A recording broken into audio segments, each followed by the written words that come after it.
आणि आता उस्मानाबादमधून एक महत्त्वाची बातमी हाती येते। शरद पवार यांच्या वक्तव्यासंदर्भातली।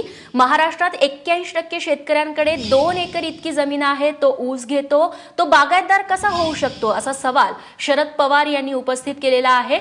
40 दिवसांनी पाणी द्यावं लागणार आहे। 2 एकरात ऊस पिकवणारा शेतकरी हा बागायतदार कसा होऊ शकतो असा सवाल शरद पवारांनी उपस्थित केलाय। राहुल कुलकर्णी आमचा प्रतिनिधी आपल्याला अधिक माहिती देतील। राहुल, शरद पवारांनी असं वक्तव्य करण्यामागचं कारण काय? एकतर ऊस आंदोलनाची पार्श्वभूमी आहे आणि मुळात पावसाळा जो ज्या पद्धतीचा पावसाळा झाला त्यानंतर आहे तो पाणी राखलं पाहिजे अशा अर्थाची चर्चा, म्हणजे पुन्हा ऊसाची चर्चा सुरू झालेली आहे। त्या पार्श्वभूमीवरती हे वक्तव्य आलेलं आहे पवारांचं की 81% शेतकरी महाराष्ट्रातला हा फक्त 2% 2 एकर वाला ऊस शेतकरी आहे, मग तो बागायतदार कसा? आणि ऊसाची जी चर्चा होते की ऊस जास्त पाणी पितो त्या अर्थाने ती केलेली टिप्पणी होती। पण त्याहीपेक्षा महत्वाची टिप्पणी त्यांनी अशी केली की मी नुकतंच वर्तमानपत्रात वाचलं, म्हणजे ऊस परिषदेच्या अनुषंगाने, की तिथे अशी मागणी झाली की 3200 रुपये ऊसाला दर दिला पाहिजे।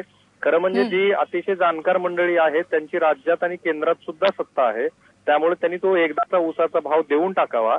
आणि सोबतच त्यांनी अशी टिप्पणी केली की जर मुळातच 3200 रुपये क्विंटल प्रति क्विंटल जर साखर विकली जात असेल तर जर विकलेल्या प्रोडक्टची किंमत 3200 रुपये असेल तर हा भाव देणं कुठल्याही साखर कारखानदारांना शक्य नाहीये।